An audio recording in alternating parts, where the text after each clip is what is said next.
Okay, the first thing we're going to do is prepare to make a 3-layered wedding cake. Now to start, you need to understand the size of your cake stand. For example, if I know that using this wedding cake stand, I need a 10, a 12, and a 14-inch round cake board as the base of each of the 3 tiers. If you use it, you need to measure the diameter of the opening, because if you're using a larger cake stand like this, obviously you're going to need larger cake boards. So starting there, and at any cake supply store you can find cake boards. You need to buy the round cake boards, and preferably the thick cake boards that are about, I guess that'd be about a centimeter or a centimeter and a half in depth. So you need to cover your silver cake board with the royal ready-to-roll icing that you can purchase at any supermarket or any good cake supply store. It comes in a brick. It's very soft. Literally, I put it on the surface, my work surface, and roll it with a rolling pin to make it quite smooth and flat, and then put it onto your board, continue to roll, and then cut off any excess. Once you've covered the board with the royal icing, what you need to do is cover the edge of your cake board with ribbon, simply gluing the ribbon around the outside edge to cover so you don't have a silver edge that will destroy the beauty of the appearance of your cake in the end. The ribbon can be bought at any cake supply store as well. So now I'm going to show you how to assemble the cake itself. Basically, you're making 3 tiers. The method is exactly the same for the 3 tiers, but I'll demonstrate with the larger one so you get the feeling for how to make the biggest one, which is probably the most difficult and time-consuming of the 3. So you're going to have a different number of donuts, obviously, depending on the size of your cake board. I always use gloves because people are going to be eating these donuts after you've been handling them, so you want to keep them clean. And also avoid getting the heat of your fingers will melt the glaze on the donuts if you're not careful as well, especially if it's a hot summer day when you're assembling. It's not very difficult. It's just a bit time consuming and a bit tedious to put one of these cakes together. And the hardest part, honestly, is because no 2 donuts are the same size or shape, because they're raised by yeast. And so literally, these donuts are actually gorgeous. They're almost perfectly round, after having said none of them are ever the same. And I'm always careful to look for the nicest side of the donut, because when they're in the box and they're in your card being transported, they touch each other on the sides where the 2 donuts meet. That side in general gets a little bit kind of squared off and isn't as pretty to look at. So you want to put that side, and you can see on this donut it's this kind of flat mashed side. You want that on the inside of the cake, not on the outside of the cake. So I always look for the nicest part of the outside of the donut to put on the outside of the cake. And then I just simply line them up to do the perimeter of the cake board. So this, again, we've got the nicest side here. I line them up loosely. So this one, 14-inch board, 1, 2, 3, 4, 5, 6, 7, 8, 9, 10. So 10 donuts around on a 14-inch board. Now, you can see I can't fit this donut in. So what I have to do then is go around and squeeze the donuts together. And this is what almost sticks them together anyway, because the glaze starts to stick the donuts together. Squeeze them with the holes. You don't want to touch too much the outside of the donuts, or you're going to melt the glaze and it won't be as pretty. But if you squeeze them together, then that makes enough room for that last donut usually to just drop right in. So you have the outside done, and that serves as your guideline and template for the whole rest of the cake. Now what you have to do is fill in the center, because you're going to have it's not going to be just a ring or a cylinder coming up. It's going to be one full cake. So you've got to fill in the center with the donuts. Now, in the 3-layer cake, I don't worry so much about it collapsing as I do when I have a pyramid cake. But still, we've got to fill in the gaps so that the donuts are supported and don't start to cave in over time, because you never know how long this cake will sit out at a wedding reception before the people actually begin to eat it. There are times when I've made a cake at 7 in the morning for a reception that's happening at 7 or 8 at night. And I can tell you the cake did stand, it didn't collapse, it didn't shrink at all. But you do have to be sure that you support the center so that it doesn't collapse over time as it sits. So we've got 3 big gaps that I need to fill in. Now, when they're gaps this big, you can almost always just cut a donut in half. And remember, no one's going to see these donuts inside. They'll see it when they start deconstructing the Krispy Kreme donut cake whenever they serve it. But once you have the donut cake assembled, no one will see these bits and pieces that are used to stuff in the middle. So we're going to the next layer. And again, always making sure that you put the nice edge. Here's another flat edge that you don't want on the outside. Put the nice edge on the outside. And then I stagger them. So I put one in between each of the donuts.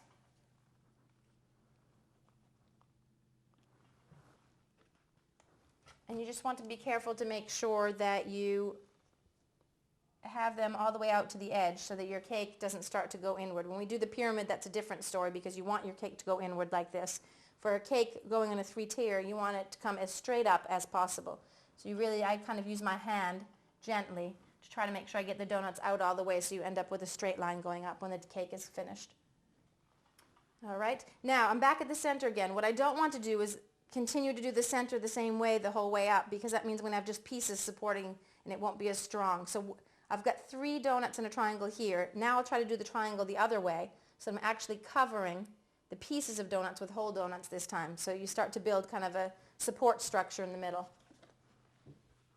So then we'll just fill in the middle hole with this little piece of donut. And then you're going to continue on with the next layers. Okay, so we've got 4 layers done, and we want to do the final layer, which is the 5th layer. Now, you don't want the top layer to have all these bitty pieces on it because it really won't be very pretty. So what I usually do to cover them is make the top layer a little bit smaller.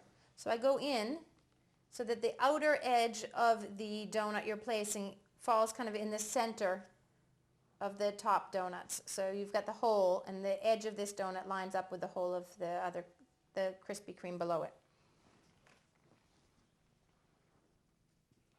And that just ensures that no one's going to see the pieces that you've put in. And anyway, don't forget that once you decorate your cake, that gives you the opportunity to hide any little mistakes you want to hide along the way as well. You can always cover it with a flower, or I've decorated cakes. I've done cakes for bar mitzvahs and decorated them with different color sweets, or decorate them with butterflies, the feather butterflies. I've done a cake for a Moroccan theme party where I did colored feathers to decorate the cake. The most important thing when you decorate the cake is to remember people are going to be eating it, and so you need to ensure anything you use is not toxic. Things like daffodils, well, we never think about it, are so toxic that if they touch your donuts, you can make everyone sick who eats one of the donuts. Poinsettias are the same. So you need to be very, very careful in your choice of what you decorate a cake with.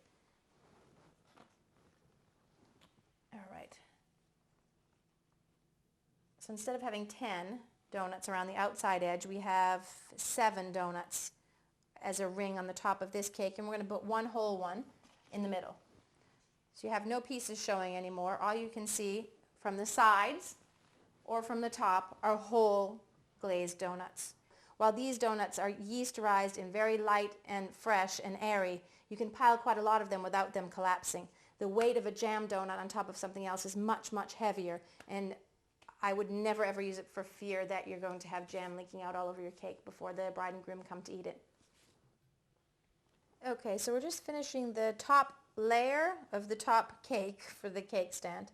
And when you're using a 10-inch round, it's much easier because you can put one donut in the middle and then 6 around the outside, so you don't have to fill it with any pieces, which is great because you're at the top layer of your cake, and this is the layer people will see is more visible.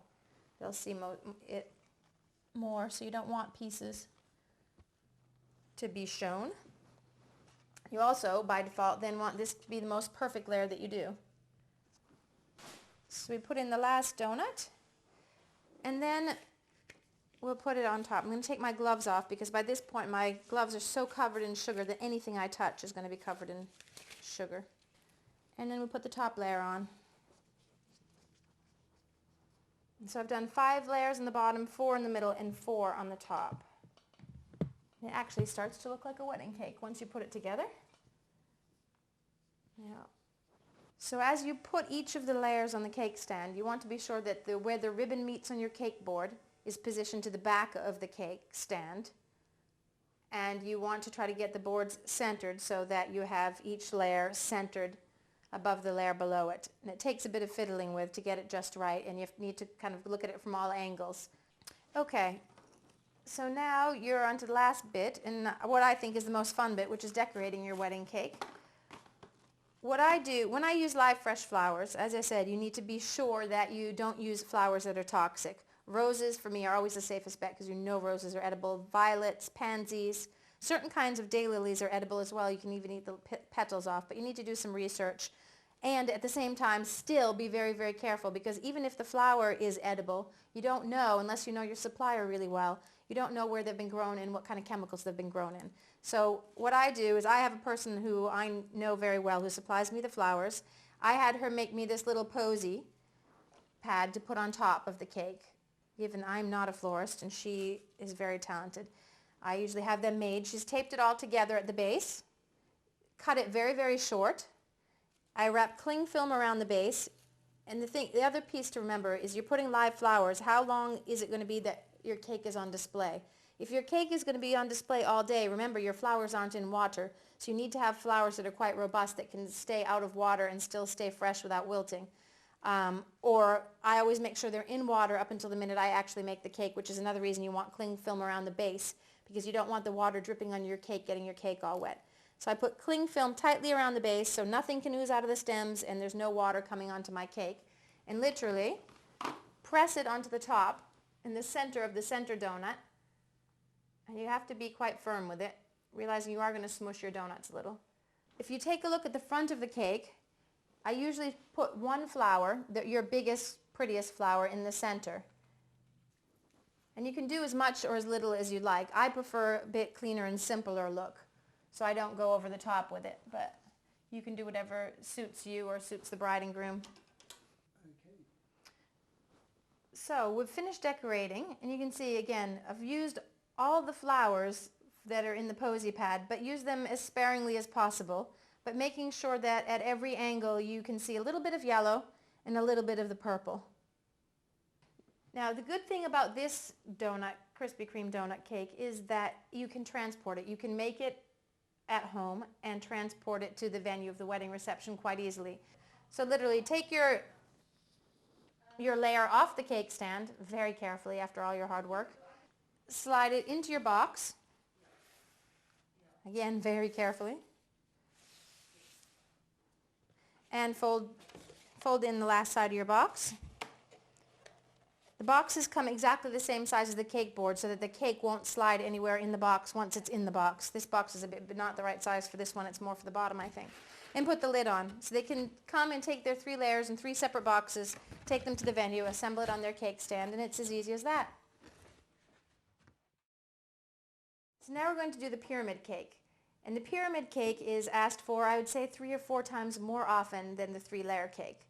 And it has its pros and cons. The pyramid cake, you need no equipment whatsoever other than a cake stand. You don't need cake boards, you don't need the royal icing, you don't need the ribbons.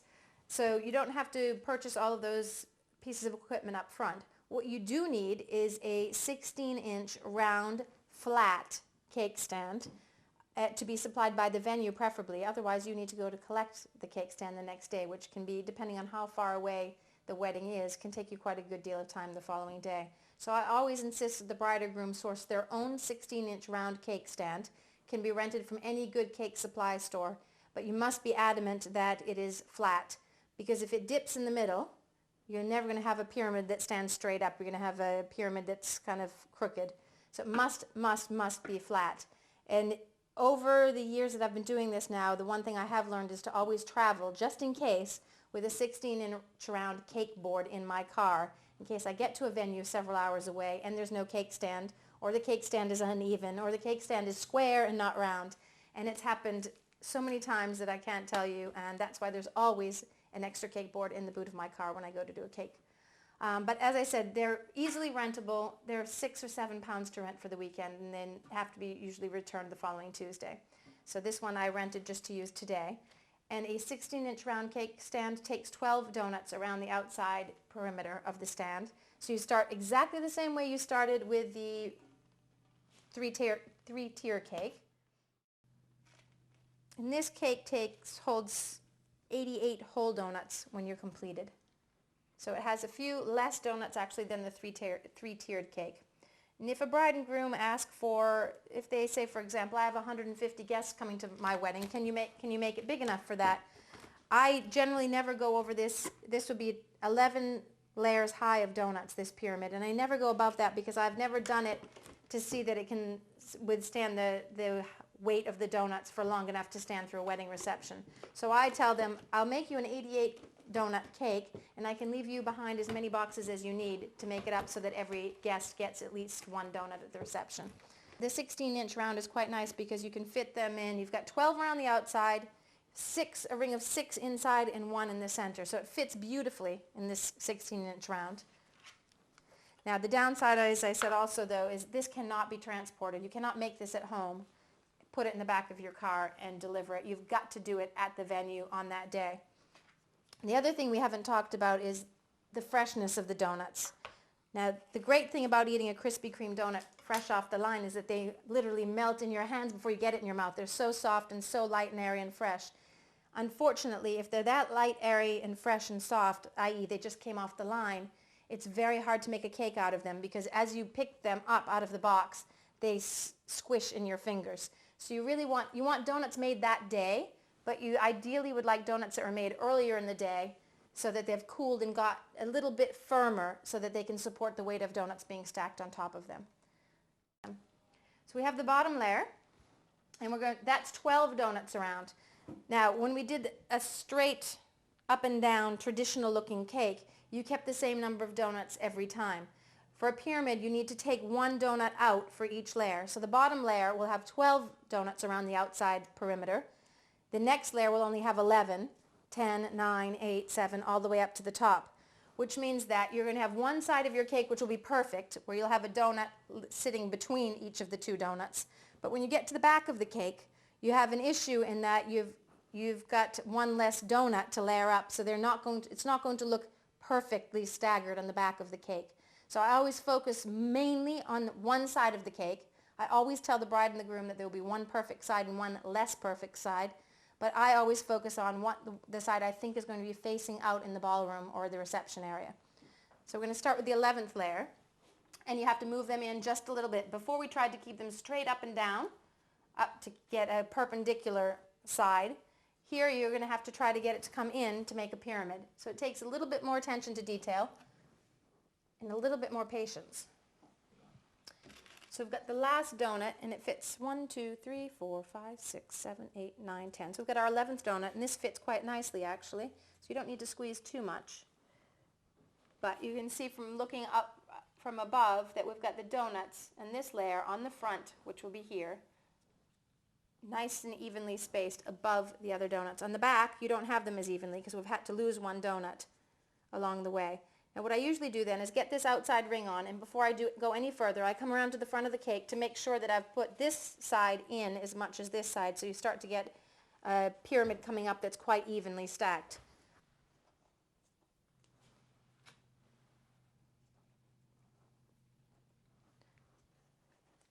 So I've got this down to 5, and then if you take a piece out, when you've got a hole in the middle, if you just take a piece out and make a smaller ring of donut and put that in, that usually works. We'll fill these holes, and more important than on the other cake is to ensure that you really do fill the gaps on the pyramid cake to support the weight, because you've got many more donuts stacked up, so it's much heavier. So you need to ensure that you've supported the base really well so nothing starts to collapse or a donut doesn't start to go crooked. So now we've built the pyramid up to the layer that has 3 donuts. So I'll just put the 3rd one on this. So you end up with 3. And then for your very top donut, you want to find the most perfect, round, perfectly glazed donut in all the boxes that you have. I think this one will do. And you put that on the top. So you don't have a layer with just 2. You go from 3 to 1. Otherwise, it looks quite funny with 2. So as I mentioned at the beginning, if you look at the donuts, you've got a donut in between. Then you've got donuts here, a donut in between. And on that front side, you want to accomplish that as much as possible and try and keep your lines quite straight. As I said, the back of the cake will not be perfect. And I'll turn it around carefully to show you that because you lose a donut on each layer, you end up actually with it always comes out the same way, with a spiral almost, a spiral stack of donuts, because you have to start layering them on top of each other. So you can't get worried about it because there's actually no other way to do it and have a pyramid.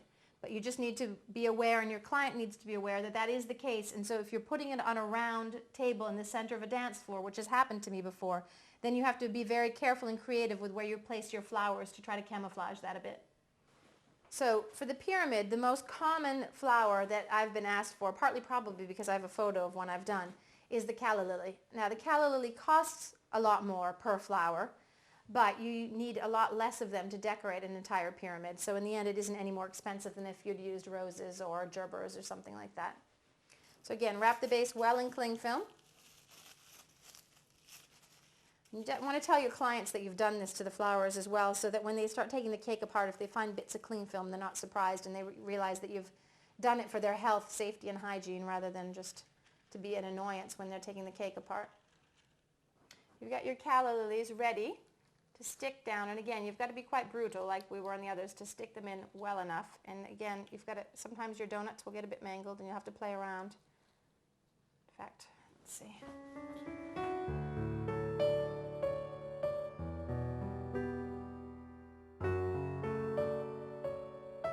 Before I leave on the table, what I do is arrange 5 lilies on the table around it. So you still have the lilies being used quite a lot, but the lilies, these are so big that it becomes a bit much to have them all over the cake.